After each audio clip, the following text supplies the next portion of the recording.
오늘 룻기 한번 첫 시간이고 룻기 첫 시간. 제가 읽을게요.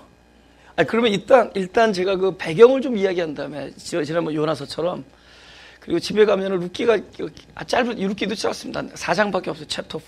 그러니까 집에 가서 룻기를 한번 쭉 읽어보세요. 근데 일단 그 배경은 그 나오미라는 그 시어머니가 나오고 룻이라는 그 며느리가 나옵니다. 근데 그 자기 땅에 그 흉년이 들어서 그 농사를 지러 이제 다른 곳으로 이주해 간 그곳이 모압 땅입니다.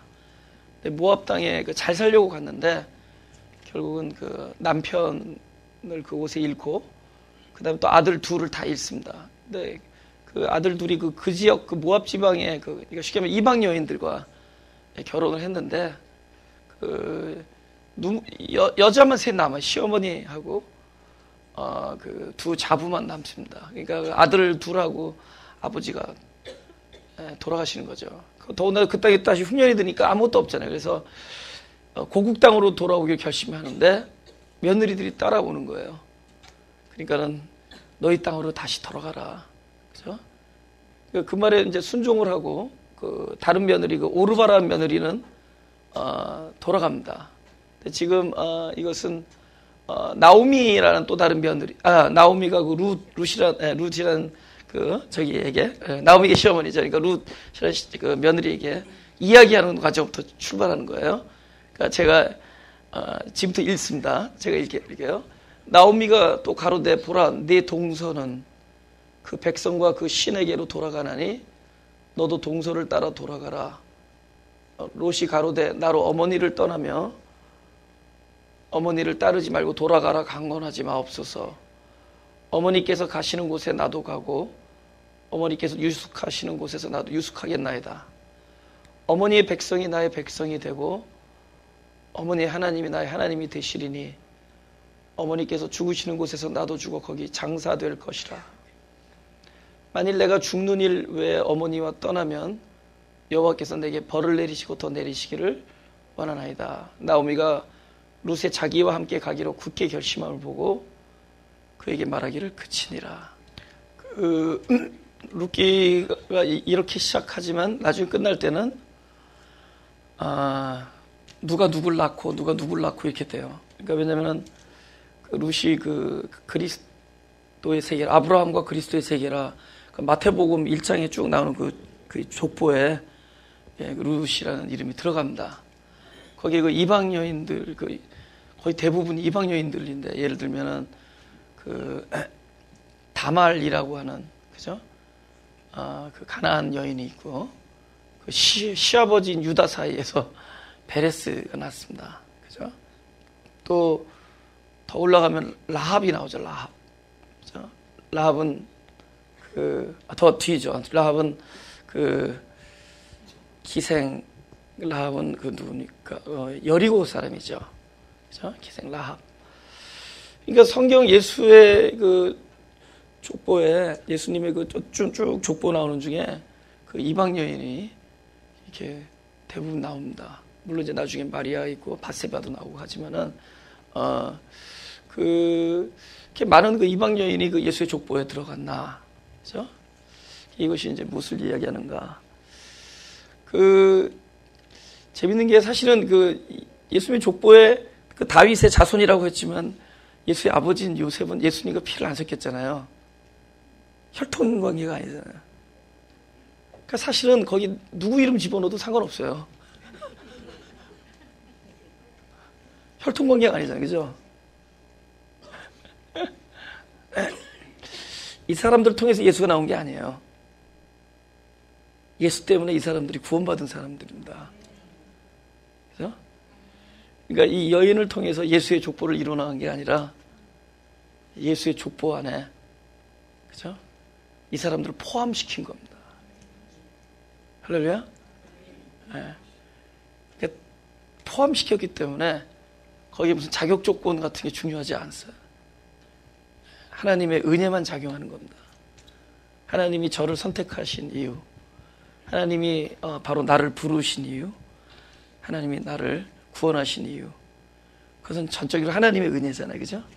하나님이 지금 나와 함께 계시고 하나님이 나와 동행하시고 나를 사랑하는 모든 것은 철저히 하나님의 은혜입니다. 그래서 내가 어떻기 때문에 그런 것이 아니라 하나님의 은혜가 충만하기 때문에 그런 거죠. 그러니까 이 사람들을 통해서 예수님이 그 자리에 계신 게 아니에요. 예수님이 계시기 때문에 그들의 그 족보의 자리가 위대한 겁니다. 근데 예수님으로 인해서 바로 쉽게 말하면 생각해보세요. 며느리하고 시험 아버지 사이에서 난 뭐 이런 아이들이 막 끼는 거예요. 무슨 뭐 분말가루 같잖아, 그죠?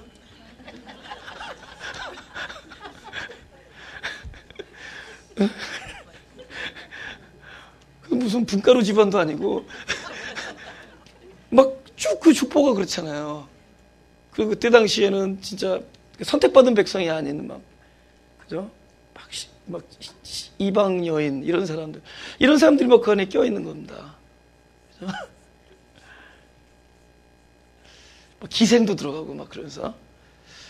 그러니까 이 사람들이 특별하기 때문에 그분을 통해서 예수를 만든 게 아니에요.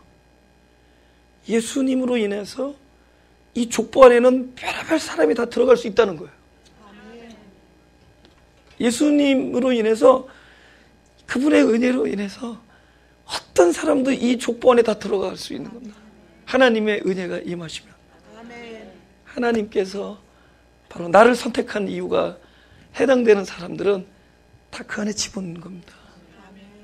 그러니까 룻을 통하여 하나님의 일을 이뤄나가는 것이 아니라 하나님의 은혜로 인하여 룻이 살아나는 이야기예요. 그리스도로 인하여 바로 룻이라는 사람이 건짐을 얻고 구원을 얻고 살아나는 이야기다. 곧 성경에 나오는 모든 사람은 바로 나 자신을 이야기하는 것이다. 그래서 그 그리스도의 은혜로 인해서 내가 살아나는 이야기. 그것이 룻의 이야기다. 우리 창세기 38장 24절 26절입니다. 지금 이거는 그 한참 위에 올라가는 거죠. 그죠? 그 어디까지 올라가냐면 베레스까지 올라가죠. 베레스. 그 베레스가 누구냐면 그 아까 말한 그 아브라함의 증손자죠. 아브라함의 증손자 유다와 며느리 사이에서 난 아들입니다. 이것도 그 내용을 미리 좀 이야기하면은 그 유다가 아들이 있었는데 아들이 죽습니다. 근데 또 둘째 아들이 있는데 둘째 아들도 죽어요. 막내 아들 그 조그만 아들이 있는데 그 아들도 죽을까봐 그때 당시에는 이제 그 대를 잇기 위해요. 그 형수한테 장가를 가야 돼요. 형이 죽으면. 근데 그 막내 아들 하나 남으니까 불안해서 시아버지가 그 며느리한테 그 아들을 주지 않아요. 그러니까 그 며느리가 그 뭐가 이렇게 그 집안이 좋다고 그 집안 그 족보를 대를 이어나가려고 창녀로 변장해서 그 시아버지와 관계를 맺습니다. 근데 그 시아버지가 하여튼 지급을 하려니까 아무것도 없잖아요. 그죠? 지금 양이 없는 거야. 나중에 주겠다는데 뭐 외상거래가 안 되는 거니까. 그럼 대신에 지금 당신이 하고 있는 그 끈하고 그러니까 여기 허리띠하고 그 지팡이하고 도장을 좀 달라 그래서 끈과 도장이와 지팡이를 갖게 됩니다. 그죠? 끈과 지팡이와 도장이. 근데 나중에 그 양을 가지고 그거를 찾으러 갔더니 없어졌어요, 여자가. 여자의 관심은 양 한 마리를 얻는 것이 아니라 그 유다의 씨를 얻고 싶은 거였습니다. 그죠? 그리고 나서 석 달이 지난 거예요. 창세기 38장 24절에 석 달쯤 후에 혹이 유다에게 고하여 가로되 내 며느리 다말이 행음하였고 그 행음함을 인하여 잉태하였느니라. 유다가 혼자서 잘 살고 있는 며느리가 갑자기 임신을 했다는 얘기 듣고 화가 날 거 아니에요. 그래서 뭐냐면 유다가 가로되 그를 끌어내어 불살하라. 그러니까 여인이 끌려나갈 때 보내어 시부에게 이르되 이 물건 임자로 말미암아 잉태하였나이다. 청컨대 보소서 이 도장과 그 끈과 지팡이가 네 것이니까 한지라. 유다가 그것들을 알아보고 가로되 그는 나보다 옳도다. 내가 그를 내 아들, 막내 아들입니다. 셀라에게 주지 아니하였음이로다 하고 다시는 그를 가까이 하지 아니하였더라. 여자가 살았죠. 그 여자가 그 어떤 목적도 이뤘습니다. 그죠? 그 씨를 계속 그 대를 잇겠다는 목적도 이루고 또 죽지 않습니다. 아직 죽을 짓을 했는데 살아나요? 얼핏 보기에는 그 여인이 살아난 것은 끈과 도장과 지팡이 때문에 살아난 것 같지만은 사실은 그 여인이 살아난 것은 여인의 뱃속에 있는 그 유다의 씨 때문에 살아나요. 저게 남의 씨를 뱉으면 불태워 죽였죠. 자기 씨가 들어가 있는 거야. 그러니까 이 여인을 살려준 것은 끈과 도장과 지팡이가 아니라 바로 그 여인 뱃속에 있는 바로 씨. 결국은 우리 안에 있는 그리스도라는 생명의 씨앗 때문에 우리가 사는 거죠. 그 여인을 살린 것은 바로 그 씨앗 때문에 살아난 거거든요. 그러니까 이 사람의, 이 여인이 나에게 있어서 가장 소중한, 언제든지 나에게 생명을 줄 수 있는 그 씨앗을 왜 갈망했는지에 대해 생각해보면, 그러니까 하나같이 이 라합이나 누굽니까, 이 다말이나 루시라든가 이 이방 여인들이 하나같이 왜 이 족속의 씨앗을 받겠다고 그렇게 갈망했는지를 생각해보죠. 그죠? 며느리가 막 오래는데도, 가라는데도 막 따라가는 거예요. 시어머니가 막 가려는데도 따라가고, 그죠? 그 기생은 자기 나라를 변절하면서까지, 그죠? 그 침략자의 나라를 도와줍니다. 라합은. 그 다음에 이 며느리는 다말은 창녀로 변장하면서까지 그 씨앗을 받아내고야 말아요. 왜 그럴까? 왜 그들은 그렇게 이 이스라엘 족속의 씨앗을 그렇게도 갈망했는가? 왜 그것을 포기하지 않는가? 전도서 3장 11절을 보겠습니다. 다 같이 읽어볼까요? 시작. 하나님 모든 것을 지으시되 때를 따라 아름답게 하셨고 또 사람에게 영혼을 사모하는 마음을 주셨느니라. 그러나 하나님이 하시는 일의 시종을 사람으로 측량할 수 없게 하셨도다. 무엇을 사모하는 마음을 줬다고요?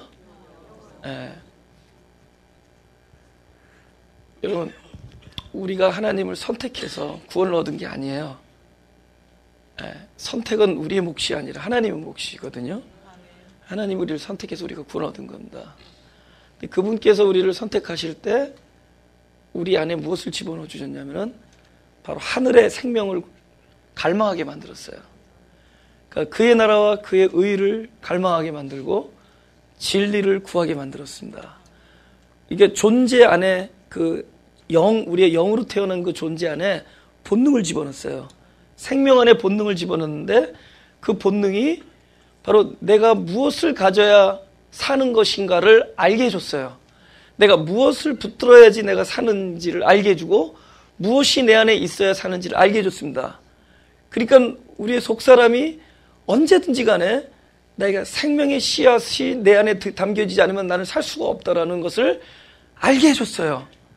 그러니까 룻이 시어머니를 택하고 여호와를 택해서 구원받은 이야기가 아니라 이미 룻을 택하신 하나님의 은혜로 말미암아 그 안에 생명을 주셨습니다. 그 생명이 늘 무엇을 원하냐? 자기가 계속 이 생명이 유지되고 더욱더 생명이 되려는 이 위해서는 무엇이 필요한 것을 알게 해준 거죠. 그러니까 이 여인들은 하나같이 그들이 잘했기 때문에 선택받은 여인들이 아니라 하나님께서 선택한 여인이기 때문에 그들이 가장 중요한 것을 그때마다 구했던 겁니다. 그죠? 그러니까 우리가 결정적인 순간에 하나님을 붙든다면은 하나님께서 기뻐하시겠죠. 그러나 결정적인 순간에 우리가 하나님을 붙들어서 기뻐하신 것은 왜 그렇게 된 거냐? 하나님께서 우리로 하여금 하나님을 붙들게 만들어줬기 때문이에요. 그죠? 하나님께서 우리를 그렇게 만들어주셨다는 거예요. 우리가 영혼을 사모하는 마음을 줬다는 겁니다. 하나님께서 지으시되, 그죠? 우리는 그걸 알 수 없어요. 우리는 내 마음을 알 수가 없어요. 근데 우리가 결정적으로 내가 누구를 불러야 되느냐, 누구 이름을 불러야 되느냐를 알 수 있게 해준 겁니다. 그러니까 이 하나같이 이 여인들이 이 씨앗을 원했어. 이 씨앗을 원해요. 그죠? 왜 그렇게 갈망하면서, 그죠? 사실, 오르바가 그렇게, 시어머니가 막 처음엔 따라갔습니다. 그래서 가라고 막 강요하니까 그냥 갔습니다. 오르바 잘못하지 않았죠? 자기 갈 길 간 거예요. 잘한 겁니다. 근데 이 사람은, 이 여자는 하여튼 쫓아왔어요, 끝까지. 예. 그럼 뭐가 차이 나느냐? 한 사람이 더 도덕성이 결여되고, 한 사람이 도덕성이 충만하고 그런 것이 아니에요. 한 사람 안에는 그 안에 본능이 내가 누구를 붙들어야 되느냐를 알게 해주는 그 본능을 하나님께서 심어주신 거예요. 우리 교회 이름이 심령이 가난한 자는 복이 있다고 그러잖아요. 그죠? 늘 하는 얘기지만 심령에 대한 가난입니다. 심령이 가난이 아니라, 근데 그 심령도 아니에요. 사실은 성령에 대한 가난이에요. 프토코이토 푸뉴마티에서 성령에 대한, 그러니까 우리가 본인도 모르지만은 우리 안에 어떤 게 있냐면은 그 나라에 대해서 가난한 마음이 있다는 거예요. 늘 그 나라에서 이 가난이라는 뜻이 절대적인 필요거든요. 나는 절대적으로 그 영에 대한 가난이 있다. 난 절대적으로 하늘나라와 그의 의에 대해서 나는 그것이 필요하다. 나는 그것 없으면 죽는다라는 것이 우리 안에 있어요. 그래서 다른 거 다 오늘 제목이 뭐죠? 모든 것을 잃을 때예요. 모든 걸 잃는 것 같은데도 왜 그렇게 기쁜지 모를 때가 있죠. 그건 여러분 제일 행복해 보이는 사람은 모든 걸 잃어서 더 이상 잃을 게 없어 보이는데 얼굴이 행복해 보이는 사람이 있습니다. 내가 볼 때 그 사람 다 잃었어요. 더 이상 잃을 게 없을 것 같은데 얼굴이 행복해 보여요. 그 사람이 뭐가 있기 때문에요. 예. 자기의 그 가난한 마음이 충족이 되기 때문입니다. 예. 그러니까 우리 안에 그게 있어요. 우리 안에 내가 무엇을 불러야 되는지를 아는 마음이 있다는 거죠. 사람은 예를 들어 이분법으로 나누자. 저주, 축복 이러잖아요. 저주다. 그죠? 그러잖아요. 그냥 내 인생에서 저주에 물러날지어다. 우리 그렇게 나오잖아요. 그죠? 그러니까 이원론이라는 건 서로 다른 거, 서로 반대되는 거를 이렇게 그런 종류의 선악의 원리가 그런 건데, 근데 성경은 그렇게 얘기하지 않습니다. 성경이 하는 얘기는 저주는 그냥 딱 저주라는 건 뭐냐면은 뭐가 빠져나간 자리가 저주예요. 실체가 빠져나가면 저주예요. 뭐가 빠져나가죠? 축복이 빠져나가면 저주죠. 그러니까 마치 어둠이 따로 있는 게 아니라 빛이라는 실체가 딱 떠나가면 어둠인 것처럼, 그럼 어둠의 자리에서 어둠의 문제는 어둠을 쫓는 문제가 아니라 빛이 들어오면 되잖아요. 그죠? 해결되잖아요. 그죠? 어두울 때 탁 불 켜면 환해지잖아요. 마찬가지로 저주다. 그거는 우리는 막 저주, 나 모든 걸 다 잃었다. 저주다. 그러면. 그죠? 이 너무 저주, 그래서 막 기도원에 가서 이 저주에 물러갈지다. 예수 이름으로 명하니 저주에 물러갈지다. 복이 들어오면 되는 거예요. 그 전에는 복이 들어오면, 그게 바로 그 복이 그리스도일 때, 참된 축복일 때. 그러니까 저주는 축복을 받는 자리, 이렇게 생각하면 돼요. 짝을 이루는 거예요. 어둠은 빛을 받는 자리, 이렇게 생각해요. 그러니까 어둠에서는 빛을 구하면 되는 거고, 저주에서는 축복을 구하면 되는 거고, 죄인의 자리는 구원이신 예수 그리스도 이름을 부르는 자리가 되면 되는 거예요. 그래서 이렇게 딱 이렇게 나눠서 너는 물러가고 이게 아니라 항상 구하면 되는 자리예요. 그러니까 내가 있는 현재 나의 자리가 바로 그 실체가 누구냐를 찾으면 되는 거죠. 공허에서는 충만을 구하고, 혼돈에서는 지혜를 구하고, 흑암에서는 영광을 구하고, 저주에서는 축복을 구하고, 이 모든 축복과 영광과 충만과 이 모든 지혜가 전부 그리스도이기 때문에 그리스도를 구하는 자리가 되는 거죠. 할렐루야? 그냥 그리스도를 구하는 자리, 그분의 이름을 구하는 자리.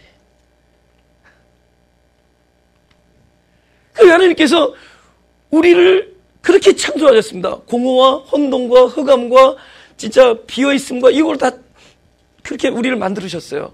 왜 처음부터 그냥 좀 충만으로 만들고 처음부터 좀 영광으로 만드시지? 아예 창조를, 우리의 실존을 그렇게 출발하게 했습니까? 그것은 바로 그리스도를 담는 그릇이 될 것이기 때문에. 그래서 우리 안에 본능적으로 배고프게 만들고 본능적으로 내가 누구냐를 깨닫게 해줬어요. 그러면서 본능적으로 내가 누구를 구해야 사는지를 알게 해줬다는 거예요. 그러니까 우리가 모든 게 돌아가는데 본능적으로 허기를 느낄 때가 있어요. 뭔가 목마르고, 그런 우리 존재가 그 순간이 뭐냐면은 바로 그리스도의 공급을 원하는 자리로 하나님께서 만들어주신 거예요. 그러니까 모든 게 잘 되는데 내가 배고프다, 내 영혼이 배고프다. 이거는 그 영혼에서 하나님 봐서 그리스도의 충만함을 부르고 그 충만함을 구하는 자리가 되어서 바로 하나님께서 오셔서 당신의 이쪽에 구원을 이루시는 그런 자리가 된다는 거죠. 일상의 삶이 이런 거예요. 우리 일상의 삶이 늘 나의 실존의 지점에서 바로 내가 누구를 구해야 되느냐? 바로 그리스도를 구하는 자리가 된다라는 거죠. 근데 그렇게 만들어 놓은 거예요. 당신께서 선택하신 자들에게. 그러니까 룻은 누구냐? 바로 하나님께서 이방 여인이지만은 하나님께서 그렇게 부르셔서 선택하셔서 결정적인 순간에 네가 누구를 붙들어야 되는지를 그 본능을 주신 거예요. 우리가 지금은 몰라요. 지금은 몰라. 근데 우리가 모든 것을 잃었을 때 내가 그때 그분을 부른다면 우리는 선택받은 자입니다. 우린 진짜 축복받은 자입니다. 내가 결정적인 순간에 그분의 이름을 부른다. 그 사람이 가장 풍성한 사람이에요. 오늘 제목이 모든 것을 잃었을 때 나는. 제목이 너무 멋있어. 누가 지었는지 하여튼.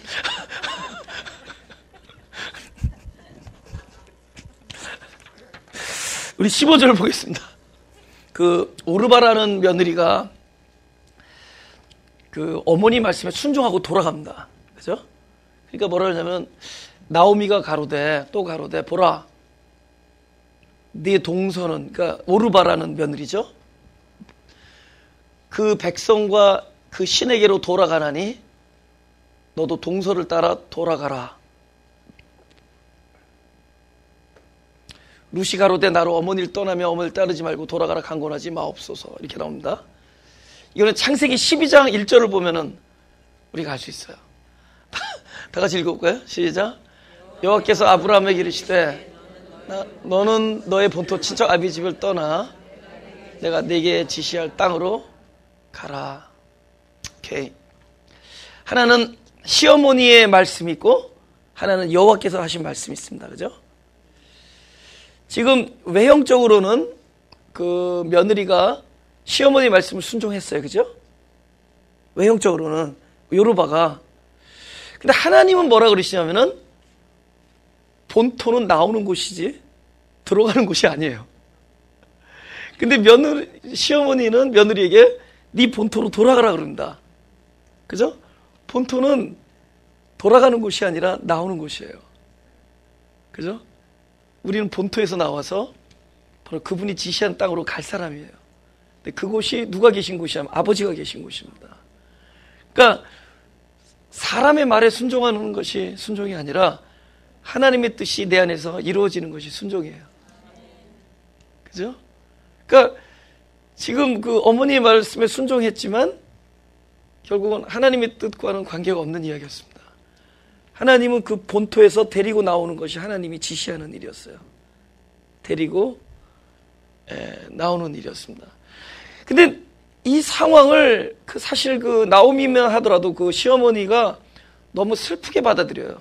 왜냐면은 너무나 많은 걸 가지고 있다가 전에는 아주 풍성했었는데 더 잘 살아보려고 왔었거든요. 좀 약간 어려워지니까. 그래도 그거 가지고 제가 35년 전에 미국 올 때 저희 어머니랑 굉장히 친한 나이가 굉장히 많이 드신 할머니 그분 이제 미아리에 사신다 해서 우리가 미아리 할머니 그랬는데 그 미아리 할머니가 그러시는 거예요. 우리가 미국 간다 그러니까 오셔서 아이고 미아 엄마 우리 어머니 이름이 미아 엄마입니다. 미아 엄마 얼마나 좋아 지상 낙원으로 가게 생겼으니.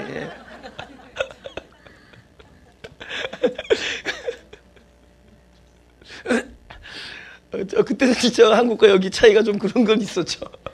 흑백 테레비 막 이제 칼라초 막 나오고 그럴 때. 그런데 이제 잘 살려고 왔는데 지상 낙원에 왔다가 다 잃고 돈 꿔서 비행기 타고 한국에 돌아갈 때 심정 어떻게 될 것 같아요? 그러니까 지금 잘 살려고 갔는데 돈만 잃은 게 아니라 남편을 잃고 두 아들 잃었잖아요. 얼마나 힘들겠냐. 진짜 이거 거의 욥의 버금가는 고통을 지금 가진 겁니다. 잘 살려고 왔는데 결과는 그렇게 됐어요. 그러니까 이분께서 뭐라고 그러냐면 그 성경 그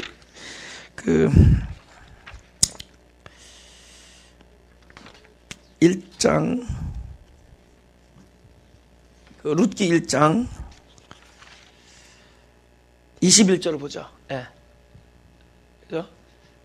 제가 읽게요. 내가 풍족하게 나갔더니 여호와께서 나로 비어 돌아오게 하셨느니라. 여호와께서 나를 징벌하셨고 전능자가 나를 괴롭게 하셨거늘 너희가 어찌 나를 나옴이라 칭하느뇨 하니라. 그래서 이름을 자기를 그러니까 동네 돌아갔더니 여자들이 나오미 여사 그러니까 너 이름 말하라는 게 이제 막 쓴물 이런 거니까 막 여호와께서 나를 괴롭게 했다 이 뜻입니다. 그러니까 괴로운 이름입니다. 그죠? 그러니까 어떻게 내 이름을 나옴이라 그러지 말라. 그러면서 자기의 그 지금 심정을 이야기하는데 두 글자 여기 써 있죠. 자기의 상황을 뭘로 표현해? 두 글자. 징벌이라고 얘기하죠. 보세요. 이 사람이 왜 징벌이라고 얘기하냐면은 풍족했다가 지금은 가난해졌잖아요. 비어있잖아요. 만약에 우리가 나의 상태가 무엇이냐를 누가 물을 때 무엇에 근거하냐, 내가 누구냐, 현재 나의 상태가 무엇이냐를 만약에 내가 가지고 있는 것에 근거하면은 징벌이에요. 왜냐하면 풍족했다가 없어졌으니까. 근데 뭐가 달라졌냐면은 이것이 내가 무엇을 갖고 있느냐를 근거를 두지 말고 만약에 여호와를 근거로 보자. 여호와를 중심으로 뭐가 달라진 거죠? 풍족할 때는 여호와에서 어떻게 됐어요? 나갔죠. 지금 비어있지만 어떻게 되죠? 여호와를 중심으로 돌아오죠. 만약에 나를 평가할 때 내가 무엇을 갖고 있느냐, 갖고 있지 않느냐를 보지 말고 내 상황을 항상 여호와를 중심으로 여호와로부터 나갔느냐, 여호와로부터 돌아왔느냐로 보면은 이 사람 비록 풍족하다가 풍성하다가 다 가난해졌지만 전에는 여호와로부터 나왔고 지금 여호와로 돌아왔죠. 이것은 징벌이 아니라 가장 축복이죠. 할렐루야. 결국은 무엇을 근거로 말하느냐가 달라져요. 내가 무엇을 가지고 있느냐로 보면은 이 사람은 징벌을 받고 징계를 받고 있는 것이고 이 사람은 굉장한 저주 속에 있는 거지만 이걸 여호와를 중심으로 그로부터 나왔느냐 들어왔느냐 따지면 내가 풍성할 때 여호와로부터 나오고 비어있지만 가난하지만 주염 열매로 먹을 거 아무것도 없지만 내가 아버지 집으로 돌아온 거죠. 그는 아버지로부터 많은 것을 가져서 풍성하게 아버지부터 나왔죠. 나온 그때가 제일 부유한 것 같지만 아무것도 없지만 아버지 집으로 돌아온 상태가 가장 풍성한 거고 부유한 거죠. 문제는 내가 나왔느냐 돌아갔느냐로 따지는 거죠. 구원받은 백성에게, 그죠? 룻이 우리에게 말씀하시는 것은, 룻을 통해 말씀하시는 것은 지금 너를 바라볼 때, 너 자신을 볼 때 무엇을 가지고 있느냐, 무엇을 얼만큼 얻었느냐, 잃었느냐로 보지 말고 딱 하나, 네가 그분을 아직도 그분과 함께 그분을 향해서 돌아왔느냐, 그것을 보면 되는 거죠. 할렐루야. 할렐루야. 근데 사실은 우리 입장에서 돌아오고 나간 거 중요하지 않습니다. 사실은. 왜냐하면 그분은 사실 우리가 나갈 때도 계셨고 돌아올 때도 계셨어요. 그분의 입장에서는 늘 그분과 우리가 함께 있는 겁니다. 우리의 인식과 경험일 뿐이지 중요한 것은 그분의 입장에서 우리가 늘 함께 있는 거예요. 그러니까 사실 선택이 그렇게 중요한 거예요. 여러분 아브라함을 이야기할 때 아브라함이 뭐 이렇게 대단해서 그죠? 뭐 하나님께서 아브라함을 부르시고 아브라함과 뭐 다윗과 뭐 예수 그리스도의 세계라 이렇게 나온 거 아닙니다. 그 아브라함은 저와 여러분처럼 별 볼 그래도 나는 아브라함처럼 뭐 아내를 누이로 팔지는 않을 것 같아요. 그거보단 좀 나은 것 같습니다. 근데 그냥 그럼 아브라함의 복은 뭐냐? 하나님의 은혜로 부르신 자예요. 하나님의 은혜로 우리가 아브라함이 그때마다 선택을 잘했느냐? 뭐 창세기 13장에 보면은 뭐 롯은 땅을 택하고 아브라함은 여호와를 택했는데 그렇지 않아요. 우리는 다 양 같아서 제 갈 길로 가는 존재들입니다. 우리 인생에 있어서 그렇게 하나님을 택하지 않습니다. 마지막에 초이스가 없을 때만 택합니다. 제가 이 자리에 온 것은 마지막 초이스가 하나님이었기 때문에 온 거예요. 사람은 우리가 하나님을 선택해야 된다라고 내가 그렇게 설교할 때 여러분 하나님을 선택하라는 얘기 할 수 없어요. 왜냐하면 그렇게 얘기하는 나 자신도 마지막에 초이스 없을 때까지 다른 것만 계속 선택하다가 각각 제 갈 길로 가다가, 그래서 우리가 예수 그리스도의 십자가의 보혈이 나에게 필요했던 겁니다. 그러면 그래서 돌아가신 거예요. 우리가 우리가 그렇게 뭐 여호와를 선택해서 되는 문제가 아니라 선택은 누구의 몫이냐? 하나님의 몫이에요. 하나님께서 나를 선택하셨기 때문에 되어진 일들입니다. 그래서 선택하셨기 때문에 내가 그나마 선택당한 자로서 그분을 부를 수가 있게 해준 거예요. 사람은 마지막에 가서도 그분의 이름을 안 부르는 사람들이 있어요. 우리는 마지막에 가서 그래도 그분이 보이는 사람들입니다. 할렐루야. 그래서 사실은 우리가 살아가면서 어떤 길을 밟느냐, 어떤 행위를 하느냐, 어떤 결정하느냐가 그렇게 중요한 게 아니에요. 그죠? 하나님, 내가 20대 그때 내가 눈이 확 뭐 그런 거 있잖아요. 결혼 잘못하고 뭐 그때 눈이 그때 그래 낮에 만나야 되는데 밤에 만나는 바람에 잘못 봤다고. 그런 선택이 아닙니다, 진짜로. 하나님께서 하시는 일 보면은 요셉의 얘기를 들어도 알잖아요. 막 형들이 막 팔아먹고 막 그런. 근데 하나님께서는 그때마다 함께 계셨기 때문에 일이 가능한 거예요. 어디를 가나. 그러면 요셉이 팔려갔을 때 형들한테는 하나님 안 계셨을까? 하나님 그곳에도 계셨어요. 당신의 백성들이 죄를 짓는 곳에도 계셨고, 당신의 백성들이 하나님을 멀리하는 곳에도 계셨고, 당신의 백성이 하나님을 택할 때도 계셨고, 당신의 백성이 억울하게 감옥에서 억울한 일을 당할 때도 있었고, 욥이 억울하게 그렇게 고통을 당할 때도, 부당하리만큼 그런 어려움 당할 때도 하나님은 계셨던 거예요. 선택보다는 더 중요한 건 우리는 포커스를 어디에 맞추냐? 하나님의 계심을 발견할 수 있는 게 중요해요. 임재가 중요해요. 임재. 여러분 성경에 강림이라는 단어 나타나잖아요. 강림, 재림 이런 식으로 단어인데, 강림, 하나님이 오실 때 재림이라는 단어는 안 나오는 것 같아요. 강림으로 이렇게 표현하잖아요. 그죠? 재림은 교리적인 얘기고, 그분이 강림한다. 근데 파루시아라는 단어가 우리는 막 그렇게 어떤 동작 이렇게 생각하죠. 동작, 오신다. 근데 그게 그 원어를 자세히 뜻을 보면은 영어로 absence라고 했잖아. 안 계시다. 안 계심의 반대말이에요. 그러니까 계시다. 그러니까 임재야. 그러니까 오신다라는 것부터는 그분의 나와 함께 하심, 나타나심, 임재 이쪽에 더 가까워요. 그래서 그 시제를 어떤 일반 단수 명사, 일반 동사, 일반 미래 동사 이렇게 집어넣지 아니하고 막 거의 미완료로 집어넣는다. 시도 때도 없이 막 이런 거예요. 그러면서 네가 그날 하루를 보고자 하되 볼 수 없다 이렇게 얘기해. 누가복음 17장에.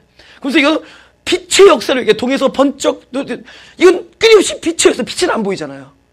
그러니까 그분은 오히려 임재 쪽에 가까운 거예요. 임재. 그저 끊임없이 빛으로 임재하시는 그분이 나타날 때 그 종말이 어디서 일어나는 거예요?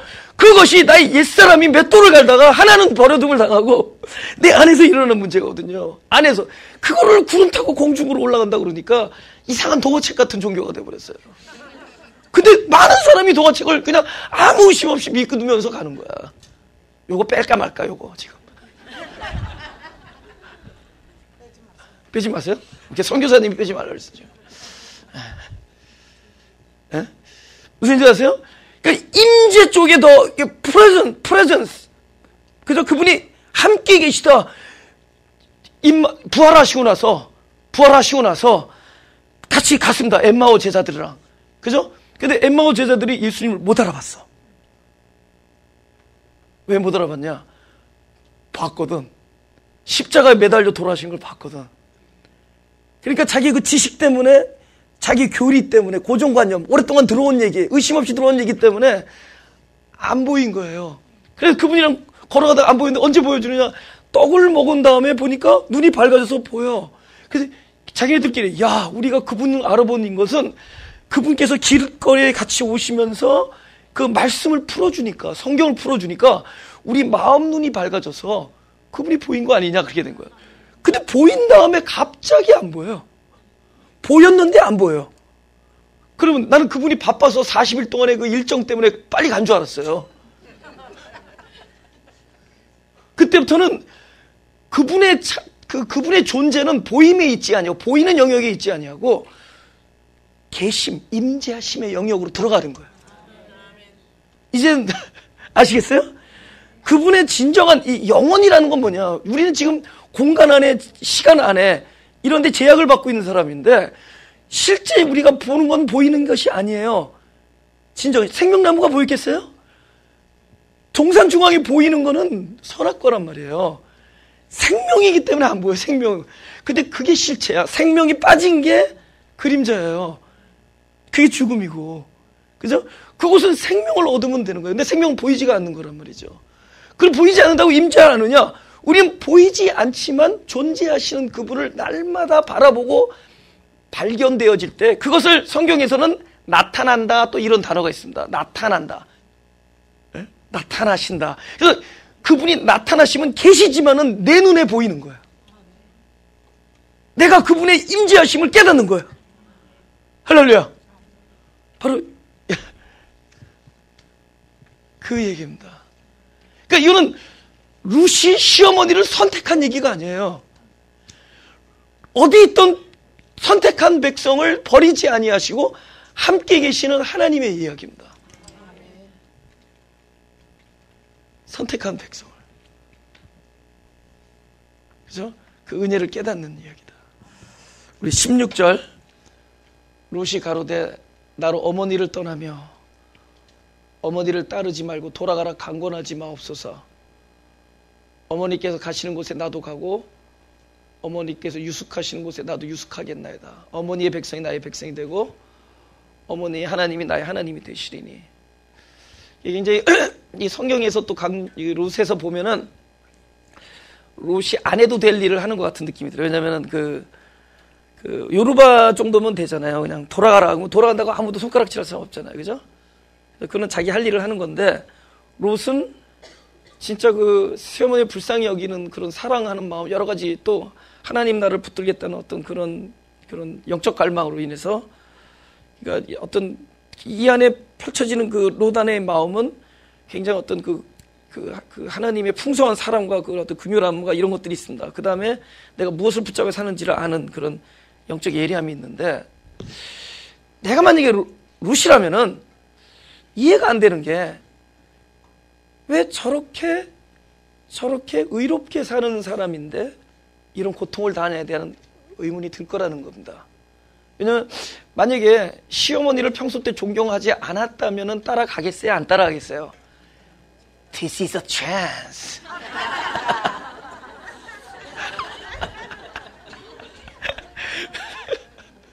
내 인생의 봄날이 온 건데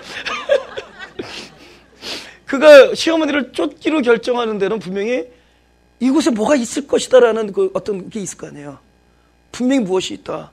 그리고 이 나라, 이 사람들이 섬기는 이 민족이 섬기는 그 여호와가 대단하신 이제 뭔가가 계시다라는 그런 게 있을 거 아니에요.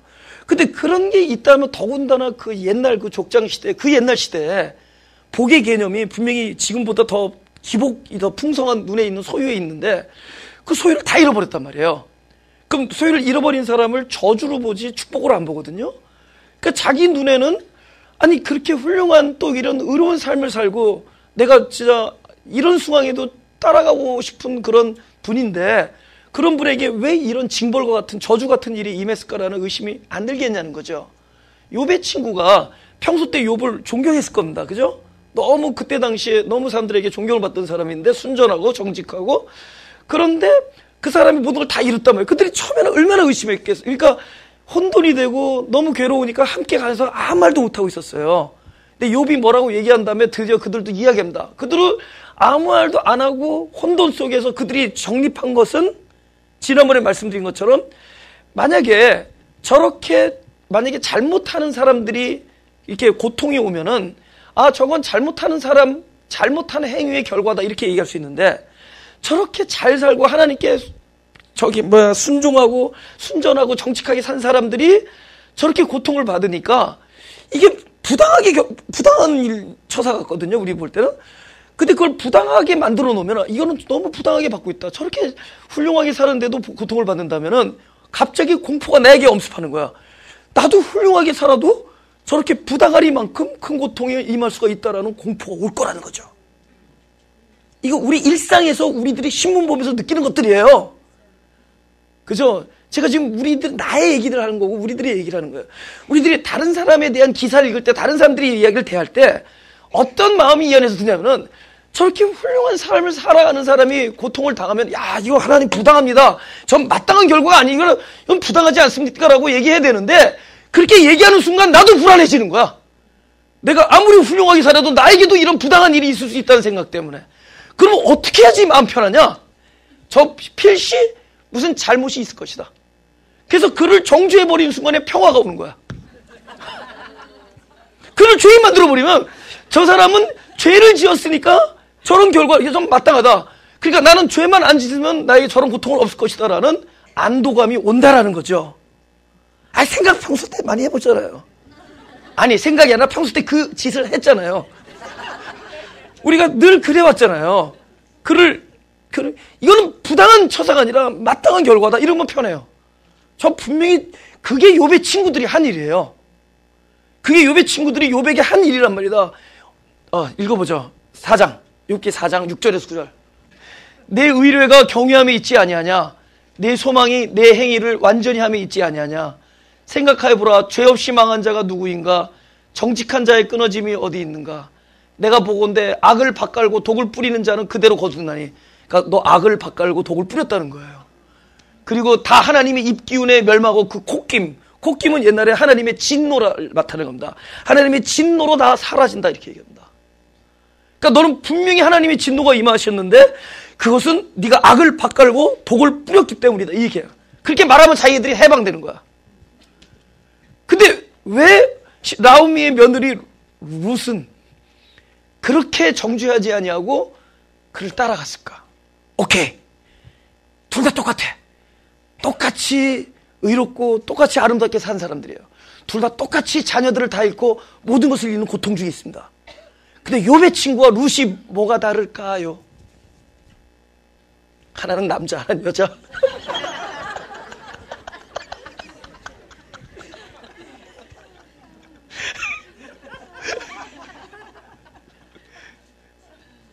보세요. 욥의 친구들이 볼 때는 욥의 고통은 욥만 받는 거죠. 그죠? 룻은 시어머니 고통과 함께 받았어. 예수님이 이 땅에 오신 것은 함께. 보세요. come이라는 단어가 함께라는 전치사예요. passion, 고통이에요. 그래서 고통이 함께하는 compassion이 되면 그것이 예수님의 자비와 사랑을 나타내는 긍휼이 한다. 불쌍히 여김. 결국 시어머니 고통과 함께 하기 때문에 시어머니를 긍휼히 여기고 그분께 자비와 인애와 사랑을 베풀 수 있는 사람이 되는 거죠. 함께 고난을 받는다는 것은 어쩌면 축복입니다. 그래서 아브라함의 복이 나의 복이 될 때, 아브라함의 좋은 것도 하지만 아브라함의 고통도 함께 하는 것이 아브라함의 복을 얻는 겁니다. 우린 좋은 것만 싹싹 먹으려고 하는 경향이 있습니다. 근데 또 아브라함이 빠지고 그리스도와도 함께. 오케이. 갈라디아서 3장 8절에서 9절.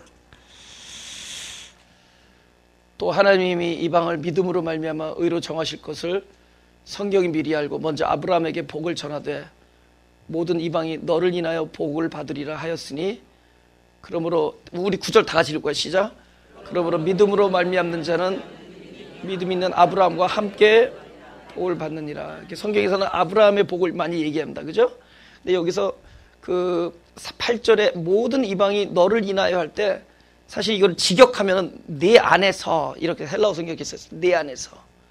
근데 이제 기독교가 말하는 안에 있다라는 건 뭐냐면, 우리가 이제 물리적으로 누가 누구 안에 있다면 안에 있는 사람이 더 작아야 돼요.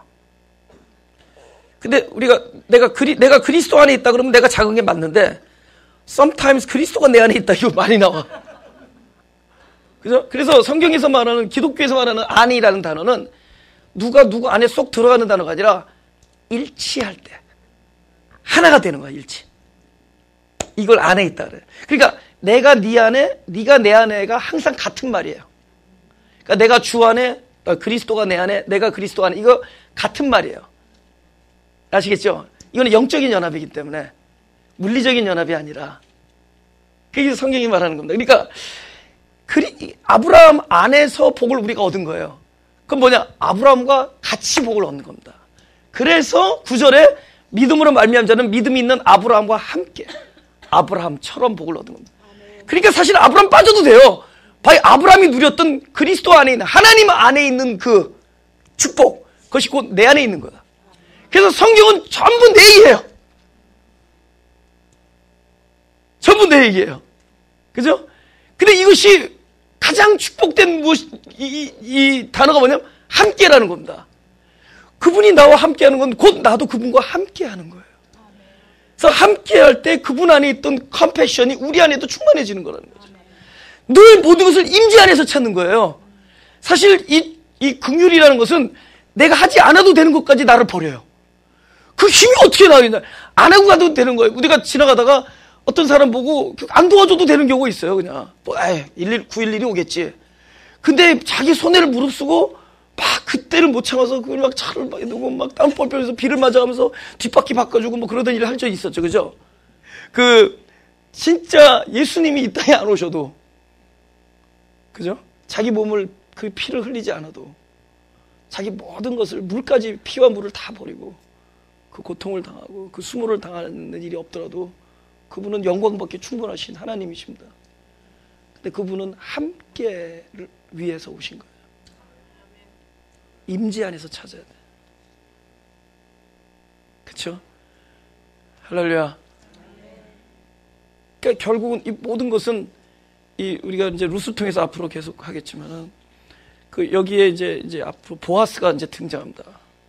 결국 이제 좀 많은 리뎀션, 구속의 은혜가 나와요. 기업을 대신 부른다라는 이 엄청난 은혜가, 예수 그리스도를 예표하는 일들이 나오는데, 이 모든 것은 결국은 이제 하나 안에서 이루어진 거예요. 연합, 함께.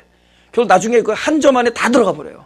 룻과 뭐 서로 민족이 다르고 위치가 다르고 이 모든 사람들이 다 하나에 들어가요. 그래서 막 남의 집인데 그쪽 족보가 되고, 이쪽 족보가 이쪽 족보가 되고, 막 남의 땅인데 이 땅이 내 땅 되고, 막 세상이 이렇게 좋을 수 없어. 그게 다 그리스도 안에서 하나가 되는 축복. 너희가 이웃을 내 몸같이 사랑하라 그러잖아요. 우리가 사랑을 할 때 사랑의 대상인 이웃이 있다. 그건 사랑이 아니에요. 사랑에 대한 사랑을 하는 이웃이 있는 게 아니라 이웃이 자기가 되면 그게 사랑이에요. 그러니까 이거는 함께 복을 주는 겁니다. 그래서 그 마음을 이미 컴패션 안에 룻을 집어넣고 룻의 입술로 뭐냐면 어머니의 하나님이 나의 하나님이에요.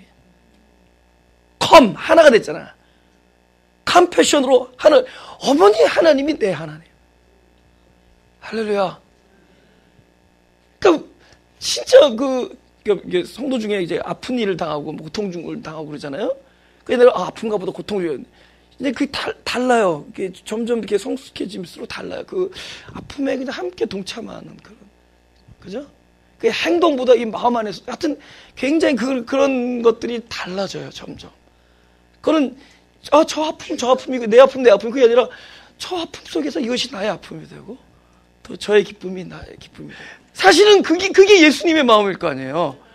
그래서 타인의 행복이 나 행복이다. 저들의 기쁨이 나의 기쁨. 이건 하나가 된 거잖아요. 할렐루야. 그래서 어머니의 하나님이 나의 하나님이 되고, 이제 이 룻의 과정은 점점 그리스도 안에서 또 하나님 안에서 하나가 되어가는 과정으로 우리를 인도하실 겁니다. 그래서 누가 누구를, 마지막으로 요것만 읽고 마치겠습니다. 4장, 룻기 4장 제일 앞에 있어요. 18절에서 22절. 18절에서 22절. 제가 읽겠습니다. 베레스의 세계는 이러하니라. 베레스는 누구와 누구 사이에 났죠? 유다와 다말 사이에 났잖아요. 시아버지와 며느리 사이에. 베레스의 세계는 이러하니라. 베레스는 헤순을 낳고, 헤순은 람을 낳았고, 람은 암미나답을 낳았고, 암미나답은 나손을 낳았고, 나손은 살몬을 낳았고. 살몬이 누구지 알죠? 누가 누구? 기생 라합에서 나온 거죠. 살몬은 보아스를 낳았고, 보아스는 오벳은 누구와 누구 사이? 보아스와 룻 사이. 그죠? 오벳은 이새를 낳고 이새는 다윗을 낳더라. 오케이, 결론입니다.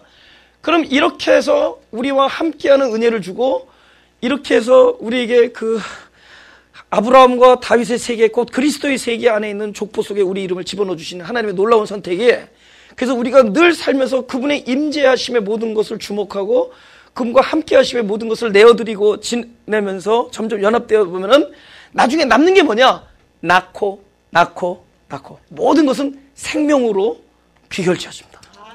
모든 것은 생명의 문제예요. 다 이것 때문이에요. 그러니까 우리가 지금은 뭐 고통도 지나고 모든 걸 잃기도 하고 뭐 떠나가기도 하고 아프기도 하고 하지만 공허하기도 하고 하지만 결국에는 나중에 남는 건 뭐냐? 낳고 전부 우리 안에서 일어나는 일들은 전부 생명의 일만 있다. 그분은 우리를 택해서 그런 축복을 주신다. 그래서 네가 가는 곳마다 낳는 일이 있다. 네가 혈통의 자식도 허락하지만 가는 곳마다 생명을 낳는 일, 하나님 나라의 족보에 많은 사람이 함께인 놀라운 축복을 너라는 이미 씨앗을 주어서 우리 안에 열매를 맺게 해서 우리로 하여금 낳고 낳게 하실 것이다. 그것이 그리스도를 통하여 우리 안에 계신 그리스도를 통하여 하나님께서 놀라운 은혜를 펼쳐주는 룻기의 전체 스타 출발의 이야기다. 하여튼 이 룻기를 계속 통해서 성경 모든 말씀을 통해서 나는 이렇게 살자, 이거 잘못된 거예요. 무거운 짐을 또 진 겁니다. 이렇게 살아야겠구나, 이것도 뭐 잘못된 거예요. 여러분 사망을 또 한 번 또 경험합니다. 물론 나로 들어가면 안 돼. 그분은 이렇게 가야 돼. 그분이 하늘라도 그분에 대해서 더 알고 가는 거야. 그분의 사랑과 용서를 한 번 더 깨닫고 가는 거야. 그럼 그게 그냥 깨닫고 마느냐? 아니에요. 그게 내 안에 말씀이 되어서 생명이 되었다가 결정적인 순간에 그게 갈망과 순종으로 이어집니다. 그러니까 복음은 그런 이야기예요. 예? 내가 이러면 이거 문제가 되는 거예요, 오히려. 그죠? 내가 이렇게 살자 이러면 또 남 안 하는 거, 자기는 못하니까 또 남 안 하는 사람 맨날 얘기하고. 그러니까 복음 안에 있다 그러면서 맨날 어두워. 기쁨이 없고. 이 기쁨이 철철 넘치고, 어떻게 해서든지 요리조리 빠져가지고 길게 가고 싶은 생각이 들어. 난 진짜 내가 막 인터뷰도 막 사절하고 막 그런 이유가, 저 얼마나 지금 그런 막 신문사 방송, 그런데 어떻게 해서든지 조용히 포복하고 잠수하고 숨어서 오래 가서 뭐 이렇게 짧고 굵고 반대 있죠. 길고 가늘게 오래 가서 내 안에서 진짜 그분이 하시는 말씀이 역사는 그거 보고 싶어. 진짜 그걸 보고 싶어요. 그래서 그러고 싶어요. 우리 그렇게 이 복음은 반드시 우리 안에서 절대로 헛되이 뿌려지지 않냐고. 말씀이 반드시 우리를 역사할 것입니다. 그리스도의 이름으로 사는 게 아니라 그리스도의 이름이 우리 안에서 살아야 돼요. 할렐루야. 기도하겠습니다. 하나님, 우리에게 말씀을 주시되 바로 그 말씀 자체가 당신이 되신 것이 너무 감사합니다. 결국 우리에게 날마다 당신 자신을 주시는 것임을 알게 해주시니 참으로 감사합니다. 이제 주시고자 하는 분이 바로 당신 자신일진데 우리가 자꾸만 당신에게서 무엇인가를 구하고 있었사오니 이제는 반드시 우리가 구해야 될 바로 당신, 곧 하나님의 나라와 의, 곧 그리스도, 말씀, 빛, 오로지 당신 한 분을 구하는 우리들이 되게 하여 주옵소서. 그리하여 결정적인 순간에 내가 부를 이름이 있다라는 것, 모든 것을 잃었지만은 내가 부를 이름이 바로 당신의 이름이라는 것을 우리에게 크나큰 축복과 그것이 우리의 유일한 재산이 되게 하여 주옵소서. 감사드리며 예수님의 이름으로 기도드렸사옵나이다.